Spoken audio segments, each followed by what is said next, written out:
Paano kung sabihin ko sa inyo na ang mga pinakaromantikong kwento sa kasaysayan ng tao ay talagang tungkol sa pagdukot, matinding pagkahumaling, at trahedyang kasunduan? Nakasanayan na nating ituring na magagandang fairy tale ang mga alamat ng pag-ibig sa pagitan ng mga Diyos at mortal.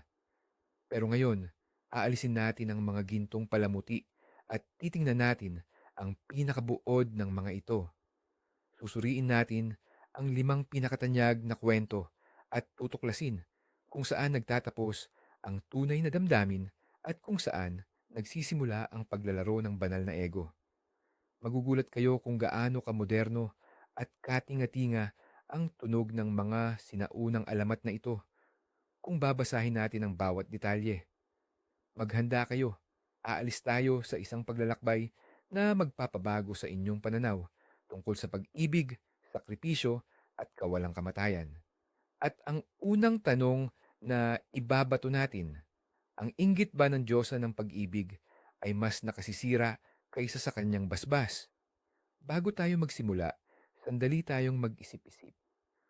Para sa mga sinaunang Griego, ang mga mito ay hindi lamang libangan. Ito ang paraan nila upang ipaliwanag ang mundo, ang pagbabago ng panahon, ang kapangyarihan ng sining, ang kalikasan ng pag-ibig at kamatayan. Lahat ng ito ay nakikita sa mga kwento tungkol sa mga Diyos. At ang pag-iisa ng mga immortal at mortal ay may espesyal na lugar. Sila ang tulay sa pagitan ng dalawang mundo na nagpapakita ng kadakilaan ng mga Diyos at ng kanilang nakakagulat na pagkatao. Sa mga kwentong ito, nagselo sila, nagdusa at nagkakamali, tulad mo at tulad ko. Ngunit sa parehong panahon, nagsilbing babala ang mga mitolohiyang ito. Ipinapakita nila kung gaano kadelikado at kalutang ang pag-ibig kapag ang isa sa mga magkasintahan ay may walang hanggang kapangyarihan.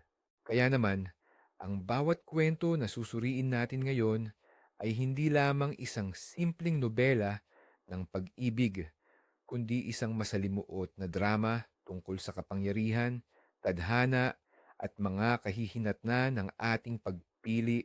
Sisimulan natin ito sa kwento na maituturing na perpektong halimbawa ng romansa, ang mito ni na Cupid at Psyche. Nagsimula ang lahat sa isang kagandahan. Isang mortal na dalaga, si Psyche, ay ubod ng ganda. Sobra siyang hinangaan ng mga tao na nakalimutan na nila ang mismong diyosa ng pag-ibig, si Aphrodite. Maiisip mo ba ang tindi ng galit ng diyosa? Ang mga dambana niya ay nangalanta at ang lahat ng parangal ay napunta lang sa isang hamak na babae. Nagpasya si Aphrodite na parusahan si Psyche ng napakalupit at tuso.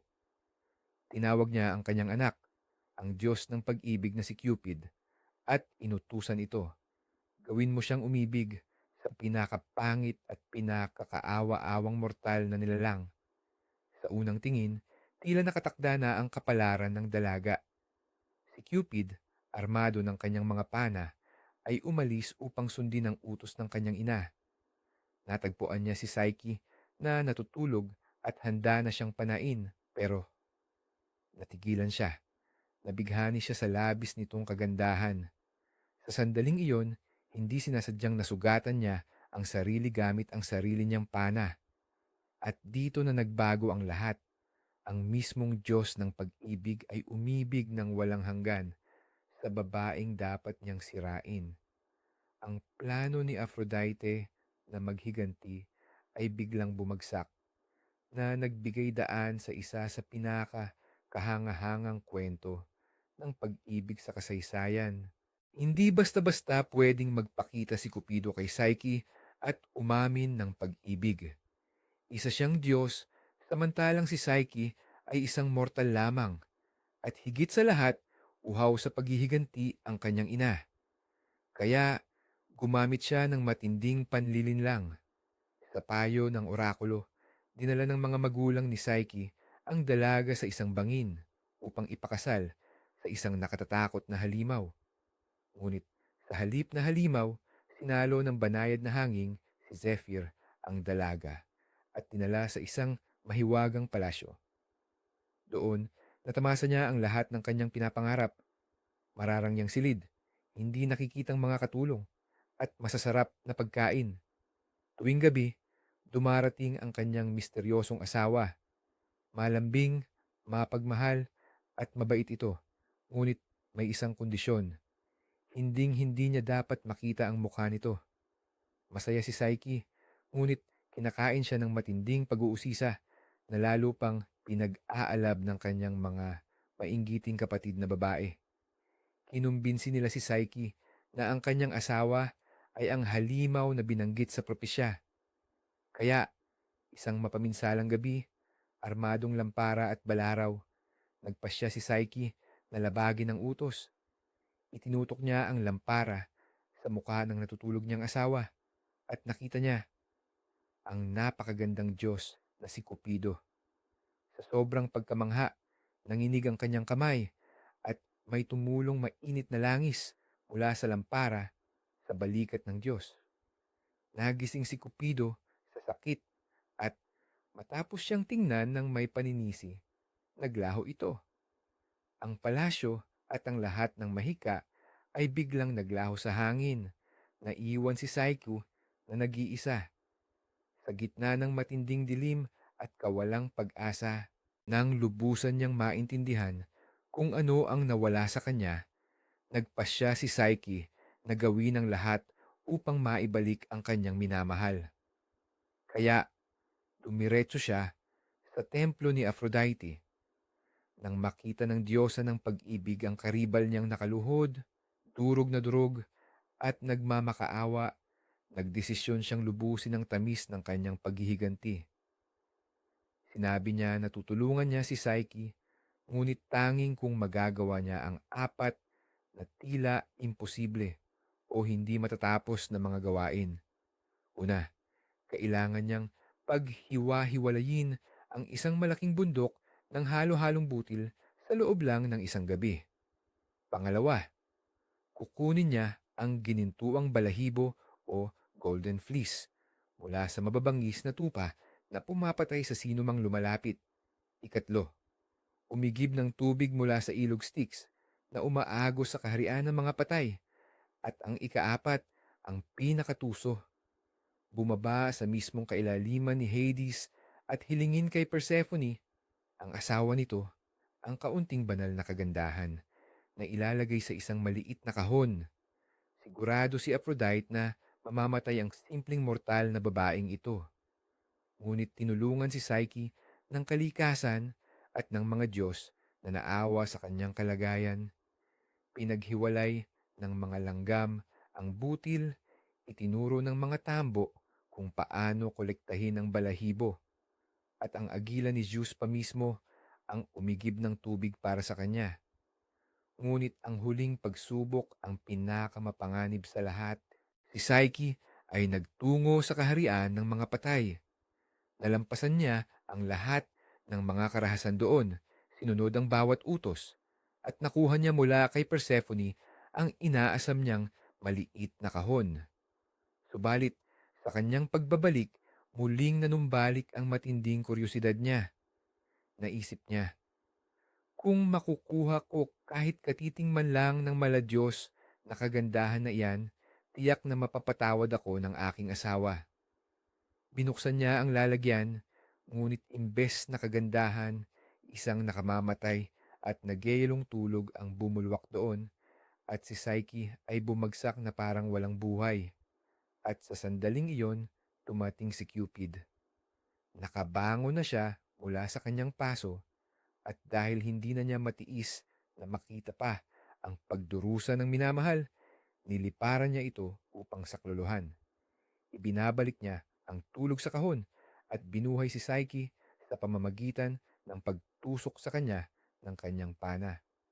Sa pagkaalam na hindi sila kailanman patatahimikin ng kanyang ina, lumipad si Cupid diretso sa Olympus kay Zeus. Isinalaysay niya sa pinakamakapangyarihang Diyos ang buong kwento, at si Zeus, na naantig sa ganoong pagmamahal at sakripisyo, ay nagpa siyang mamagitan. Tinipon ni Zeus ang lahat ng mga Diyos at inihayag na magiging mag-asawa sina Cupid at Psyche. Pinainom niya si Psyche ng ambrosia, ang inumin ng mga Diyos, upang gawin siyang immortal o walang kamatayan. Kaya ang babaeng mortal, sa pamamagitan ng kapangyarihan ng kanyang pag-ibig, ay naging Diyosa mismo, at maging si Aphrodite ay napilitang tanggapin na lang ang lahat. Simulan na natin ang pagtalakay sa isang kwento na hanggang ngayon ay pinakamainit pa ring pinagdedebatehan, ang mito ni Hades at Persephone. Para sa marami, kilala ito bilang isang kwento ng malupit na pagdukot. Si Persephone, ang dalagitang anak ni Demeter, ang diyosa ng kasaganaan at pagkamayabong, ay masayang naglalakad sa isang parang kasama ang kanyang mga kaibigan. Bigla na lang, bumuka ang lupa. Mula sa kailaliman, lumabas sakay ng kanyang itim na karwahe si Hades, ang malumbay na hari ng mundong ilalim. Agad niyang dinakma ang dalaga at kinaladkad patungo sa mundo ng mga anino. Nangyari ang lahat ng ito sa ilalim ng tahimik na pagpayag ni Zeus na ipinangako ang sariling anak sa kapatid niya bilang asawa, kahit hindi man lang kinuha ang pahintulot ng dalaga. Sa unang tingin, ito ay isang klasikong kwento ng panggigipit, karahasan, at pag-abuso sa kaapangyarihan. Isang walang kalaban-labang dalaga ang naging bihag ng isang makapangyarihan at nakakatakot na Diyos. At totoo nga, ang unang pangyayari ay pagdukot, walang kaduda-duda. Pero kung susuriin nating mabuti, mas nagiging komplikado ang kwento. Si Hades, ang pinuno ng isang malawak ngunit walang buhay na kaharian, ay labis na nag-iisa. Hindi siya masama tulad ng madalas na paglalarawan sa kanya. Siya ay Diyos ng kaayusan, katarungan, at ng mga bagay na hindi maiiwasan. At ang nakita niya kay Persephone ay hindi lang basta isang magandang dilag, kundi ang taong makakapiling niya sa kanyang walang hanggang buhay at makapagdadala ng liwanag sa kanyang madilim na kaharian. Ano nga ba ang nangyari kay Persephone sa daigdig sa ilalim? Salungat sa inaasahan, hindi siya itinuring ni Hades na parang isang bilanggo. Sa halip, nirespeto niya ito at pinarangalan, inalok siyang maging reyna at mamuno silang magkapantay. Ipinakita sa kanya ni Hades ang buo niyang kaharian na punong-puno ng napakaraming kayamanan at inalok siya ng kapangyarihang hindi niya matitikman sa ibabaw ng lupa. Unti-unti, nag-iba si Persephone.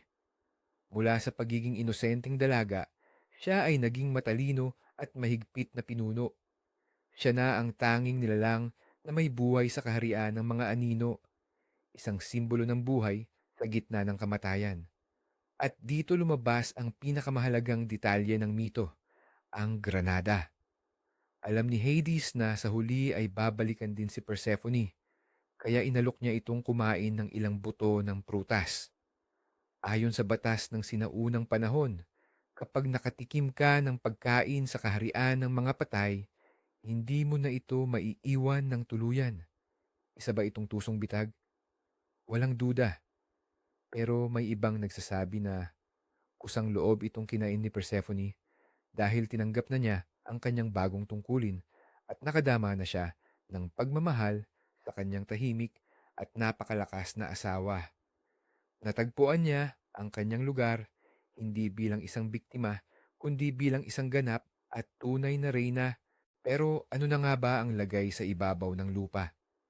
Ang ina ni Persephone, si Demeter, ay nabaliw sa matinding kalungkutan. Dahil dito, pinabayaan ng Diyosa ng pagkamayabong ang kanyang mga tungkulin at dumating sa mundo ang walang katapusang taglamig. Namatay ang mga pananim at nagsimulang magutom ang mga tao.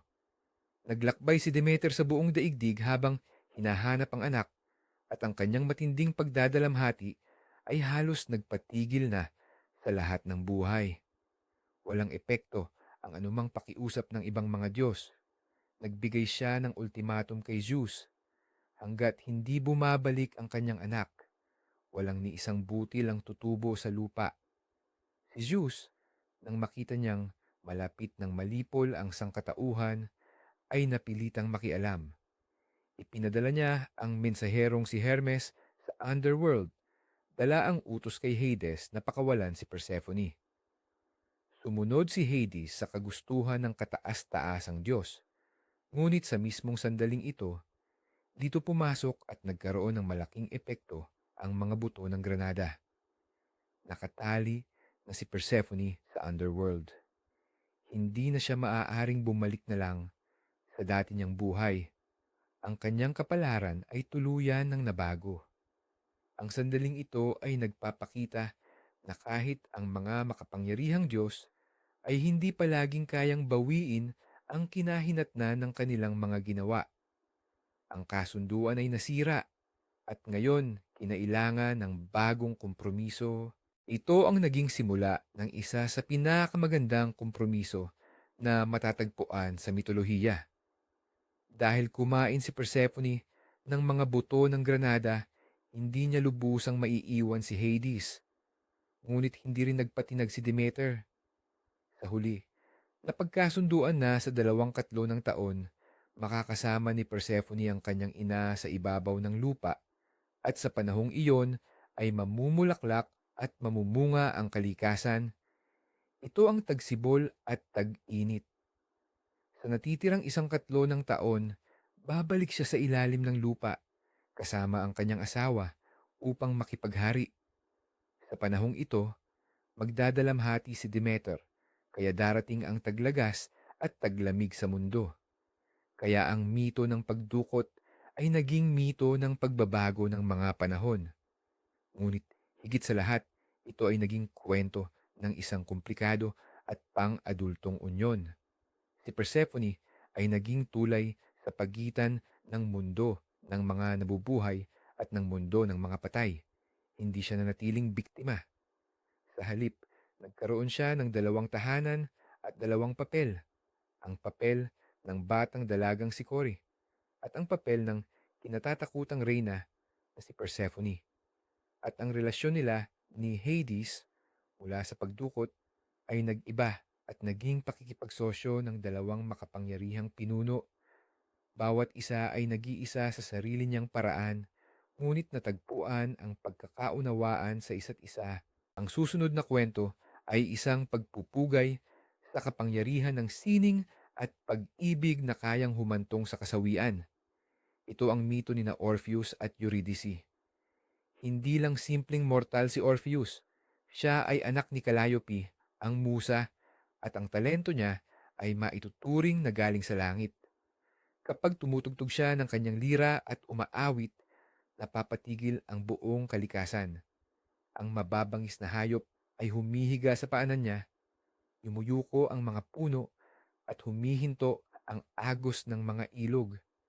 Ang musika niya ay kayang tunawin pati ang pinakamalamig na puso. Ngunit ang puso niya ay inialay niya sa magandang nimpang si Eurydice. Ang pag-ibig nila ay perpekto at puno ng armonya, tulad ng kanyang musika. Tila walang anumang makakasisira sa kaligayahan nila. Nagpakasal sila at sa kasal nila, nagbigay ng propesya si Hymen, ang Diyos ng kasal. Ngunit sa kasamaang palad, ang propesyang ito ay nagdulot ng masamang pangitain. Hindi nagtagal pagkatapos ng kasal, habang naglalakad si Eurydice sa kagubatan, siya ay natuklaw ng isang makamandag na ahas. Agad na kumalat ang lason at namatay siya. Naiwan si Orpheus na nag-iisa at lubos na nagluluksa. Para sa kanya, nawalan ng kulay ang buong mundo.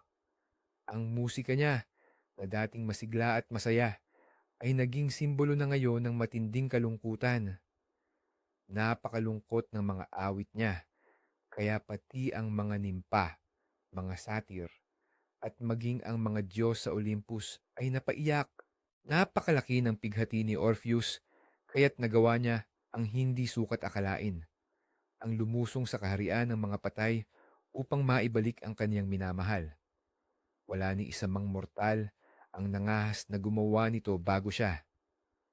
Armado ng kaniyang lira lamang, nagtungo siya sa tarangkahan ng Hades at muli, ang kaniyang musika ay nagdulot ng isang kababalaghan. Ang mabagsik na Cerberus, ang asong may tatlong ulo na bantay ng underworld, ay masunuring nagkuyom ng mga buntot at pinayagan siyang dumaan.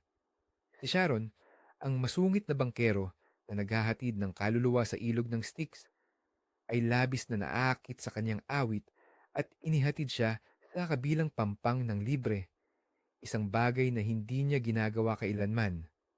Narating ni Orpheus ang mismong trono ni na Hades at Persephone. Hindi siya nagmakaawa o nagtanong. Siya ay nagsimulang umawit. Inawit niya ang kaniyang pag-ibig, ang kaniyang kaligayahan, at ang walang katapusan niyang kalungkutan. Napakaganda at napakalungkot ng kaniyang musika na ayon sa alamat sa kauna-unahang pagkakataon, ang lahat ng pagdurusa sa kaharian ng patay ay huminto. Tumigil ang gulong ni Ixion, nakalimutan ni Tantalus ang kaniyang gutom, at si Sisyphus ay umupo sa kaniyang bato upang makinig. Maging ang matitigas na diyosa ng paghihiganti, ang mga Erinyes, ay lumuha. Si Persephone mismo, ang reyna ng underworld, ay naantig hanggang sa kaibuturan ng kaniyang puso.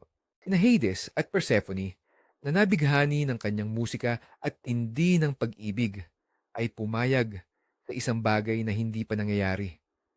Pinahintulutan nilang bumalik si Eurydice sa mundo ng mga buhay. Ngunit may isa silang kondisyon, isang kondisyon na magiging sukatan ng pananampalataya at tibay ng loob ni Orpheus. Kailangan siyang maglakad sa unahan at ang anino ni Eurydice ay susunod sa kanya. At sa anumang pagkakataon, hindi siya maaaring lumingon o tumingin dito hanggang sa pareho silang makalabas at makita ang sikat ng araw. Kapag lumingon siya, kahit isang saglit lang bago sila makalabas, babalik si Eurydice ng tuluyan sa kaharian ng mga patay. Sa tingin mo, simple lang yan, hindi ba? Pero isipin mo ang daanan. Isang mahaba, masakit, at nakapapagod na paglalakbay sa madidilim at tahimik na mga pasilyo ng Hades. Hindi marinig ni Orpheus ang mga yapak ni Eurydice sa likuran niya dahil ang mga anino ay walang ingay. Tinutukso siya ng matinding pagdududa. Sumusunod pa ba siya? Hindi kaya nilinlang lang siya ng mga Diyos? Paano kung mag-isa lang siyang umaakyat? Bawat hakbang ay napakabigat para sa kanya. Pinigilan niya ang sarili na lumingon kahit sandali lang para makumpirma na nandoon ang kanyang mahal. Hindi lang iyon isang simpleng daan. Iyon ay isang pagpapahirap na puno ng pag-asa at takot. Narito na siya. Halos abot kamay na ang kanyang layunin. Unti-unti nang sumisilay ang liwanag ng daigdig ng mga buhay. Nasa mismong paanan na siya ng tarangkahan at nadarama na ng kanyang mukha ang init ng araw. Sa huling sandaling iyon, nang isa na lang ang hakbang na natitira, hindi na niya kinaya. Sa tindi ng galak at pananabik, nakalimutan niya ang kondisyon at lumingon siya upang ibahagi ang tagumpay na ito kay Eurydice. At nakita niya ito. Naroon siya, nasa likuran lang niya, at ang anino nito ay halos nagiging katawan na. Ngunit ang kanyang tingin ang naging hatol dito. Sa isang mahina at pamamaalam na ungol, nagsimula siyang maglaho, natutunaw sa dilim. Iniunat niya ang kanyang mga kamay, ngunit wala siyang nahawakan kundi kawalan. Ang tarangkahan ng Hades ay tuluyang sumara sa kanyang harapan. Hindi na muling pinahintulutan ang sino mang buhay na makapasok sa kaharian ng mga patay sa ikalawang pagkakataon. Nawala kay Orpheus ang kanyang minamahal sa ikalawang pagkakataon at sa pagkakataong ito ay dahil sa sarili niyang pagkakamali. Ang natitirang bahagi ng kanyang buhay ay iginugol niya ng nag-iisa at lalo pang Nagdadalamhati ang kanyang musika. Tinalikuran niya ang pag-ibig ng ibang kababaihan at kalaunan ay pinunit-punit siya ng mga bakantes. Ngunit ang kanyang kwento ay naging isang walang hanggang simbolo kung gaano kalaki ang pag-ibig at kung paanong ang isang sandali ng pagdududa ay maaaring sumira sa lahat. Ngayon, pag-usapan naman natin ang isang pag-ibig na hindi man maingay ay walang duda namang napakalalim. Isang pag-ibig na kumakatawan sa walang hanggang ganda at katahimikan. Ito ang kwento ni Selene, ang diyosa ng buwan at ng mortal na binata na si Endymion. Si Endymion ay isang pastol o sa ibang bersyon, siya raw ay isang hari mula sa Elis. Pero sino man siya, isa ang sinasabi ng lahat ng mito. Siya ay sadyang napakagwapo. Gabi-gabi, habang naglalakbay si Selene sa kalangitan sakay ng kanyang pilak na karwahe, dumadaan siya sa itaas ng Mount Latmos kung saan natutulog si Endymion at gabi-gabi bumabagal ang kanyang paglalakbay para lang pagmasdan ang kagandahan nito.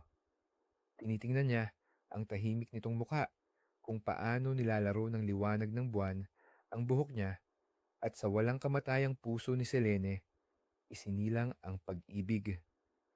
Hindi ito ang tipong nag-aapoy at mapusok na pagmamahal na madalas maramdaman ng ibang mga Diyos. Sa halip, ito ay isang banayad at mapagmasid na damdamin.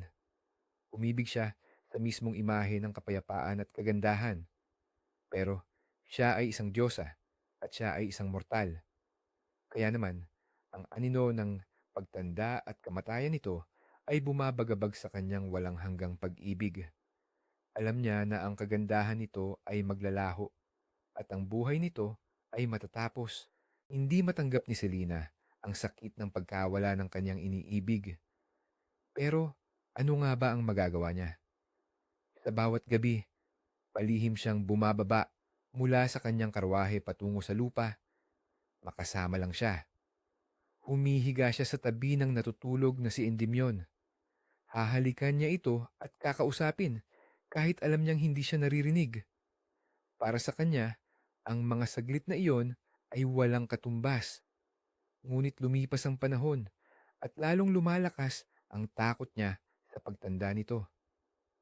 Ayaw niyang makita kung paanong kukubabawan ng kulubot ang perpekto niyang mukha at paano hihina ang katawan nito. Gusto niyang manatili siyang ganoon, tulad noong una niya itong mahalin. Walang kupas ang ganda at kabataan. Hindi tulad ng ibang Diyos na basta na lang kumukuha ng gusto nila.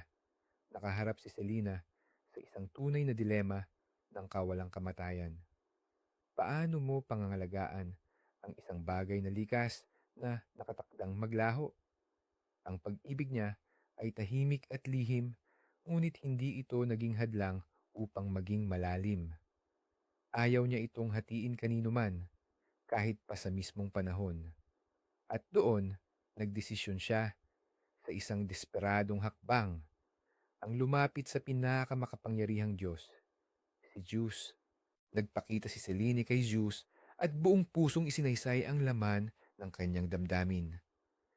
Kinuwento niya ang pag-ibig niya sa isang mortal na pastol at ang kanyang matinding pangamba. Nagmakaawa siya na bigyan si Endymion ng buhay na walang hanggan. Naantig si Zeus sa kanyang istorya, kaya pumayag siyang tumulong. Subalit ipinaubaya niya ang pagpili kay Endymion mismo. Inalok niya ang binata na pumili ng sarili niyang kapalaran. Dito, bahagyang nagkakaiba-iba ang mga bersyon ng mito.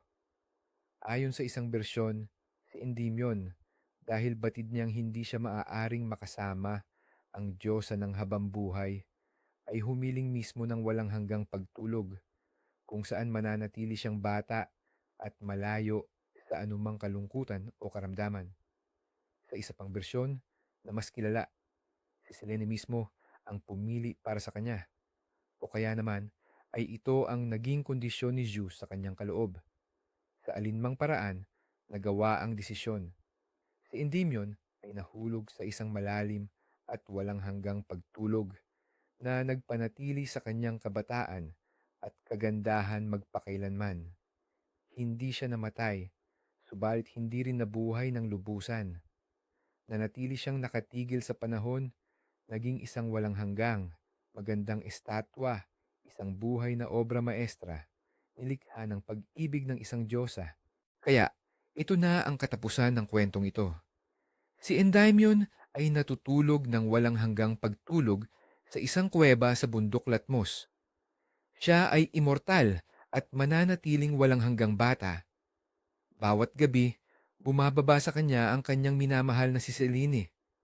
Pwede niya siyang titigan at manatiling nasa tabi niya, ngunit hindi niya siya kailanman makakausap, hindi niya makikita ang ganting ngiti nito, at hinding-hindi nila pagsasaluhan ang galak ng pagiging gising. Isa itong napakagandang tanawin, subalit kasabay nito ay walang katapusang kalungkutan. Nakuha ng Diyosa ang kanyang nais, na preserba niya ang kagandahan ng kanyang minamahal. Ngunit napakataas ng naging kapalit. Hinatulan niya si Endymion sa kawalan ng buhay at ang sarili naman niya ay isinadlak sa walang hanggang pag-iisa sa tabi niya. Ito ang alamat tungkol sa pag-ibig na nagiging objectification, tungkol sa pagnanais na angkinin ng kagandahan at hindi ang mismong tao. Matatawag ba ito na isang perpektong pag-ibig? O ito ba ang pinakamataas na uri ng pagiging makasarili, ang panatilihin ang minamahal bilang isang magandang bagay, habang inagaw mo naman ang kanyang sariling buhay? Ang kwentong ito ay nagiiwan ng matamis pait na panlasa at nagpapaisip sa atin na minsan ang pag-ibig ay hindi nangangailangan ng pagpreserba, kundi ng kakayahang magpalaya at bumitaw. At ang panglima at huli, ang kwento na punong-puno ng matinding damdamin, dugo at trahedya, ang alamat ni na Aphrodite at Adonis. Akala mo, ang mismong Diyosa ng pag-ibig ay alam na dapat ang sikreto sa masayang relasyon. Ngunit ang pinakamalaking pag-ibig niya mismo ay nauwi sa malaking sakuna. Si Adonis ay isang mortal na binata, pero ang taglay niyang kagandahan ay lubhang perpekto, kaya ang mismong si Aphrodite ay nahulog sa kanya, at hindi lang basta-basta. Ayon sa alamat, hindi sinasadyang nasugatan siya ng pana ng kanyang anak na si Cupid, at ang una niyang nakita pagkatapos noon ay si Adonis. Mula noon, tuluyan siyang nahumaling.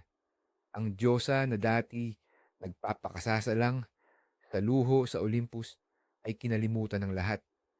Naging mangangaso siya para mas matagal siyang makasama ang kanyang minamahal na napakahilig sa pangangaso. Sinundan niya ito sa kagubatan at kabundukan, nagsusuot ng simpleng damit at ganap na pinabayaan ang kanyang mga tungkulin bilang Diyosa.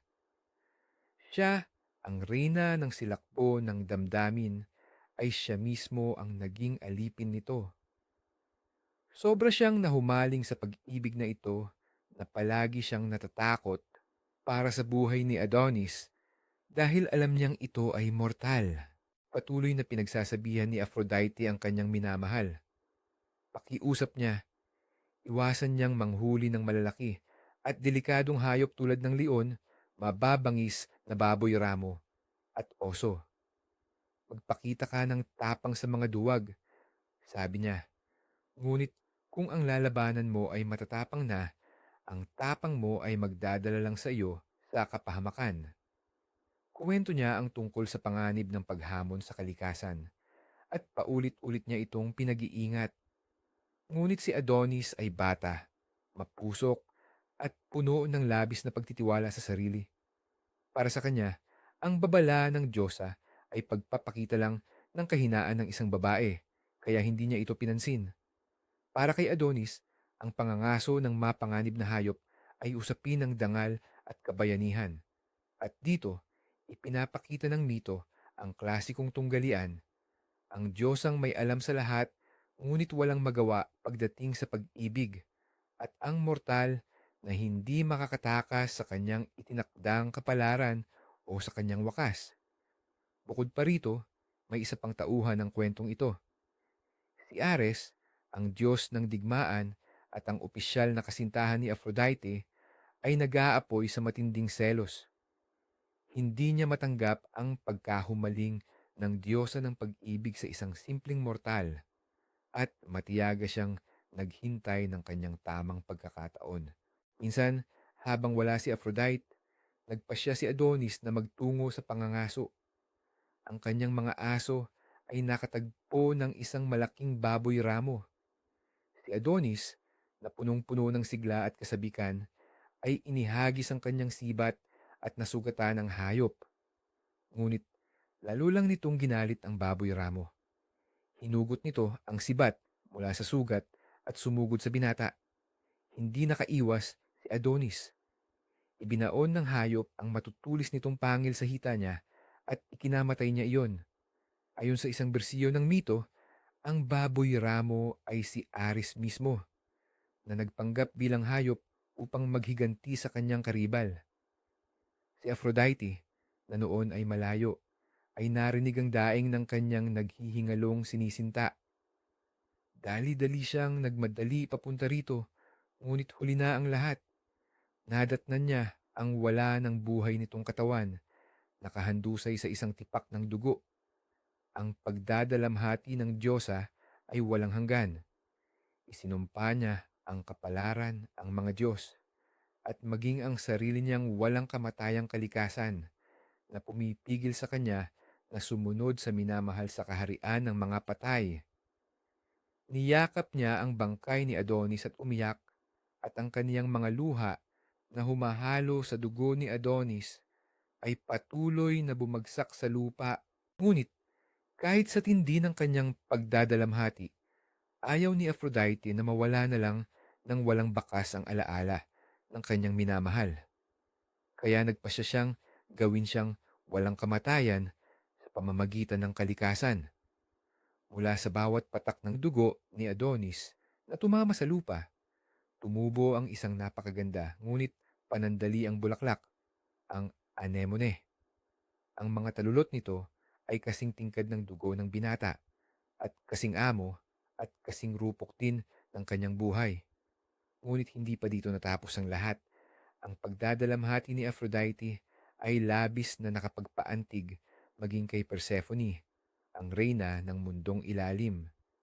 Pinayagan niyang bumalik si Adonis sa mundo ng mga buhay sa loob ng kalahating taon para makasama niya si Aphrodite.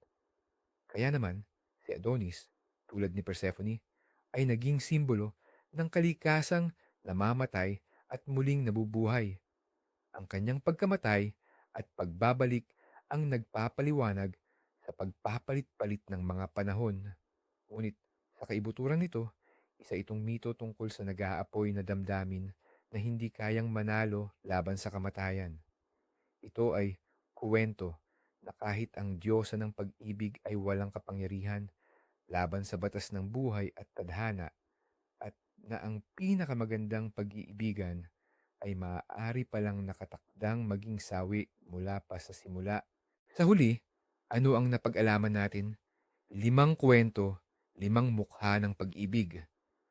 Mula sa sakripisyo ni Psyche na nagbigay daan sa kanya para makamit ang immortalidad, hanggang sa trahedyang pagkakamali ni Orpheus na nawalan ng lahat dahil lang sa isang iglap ng kahinaan.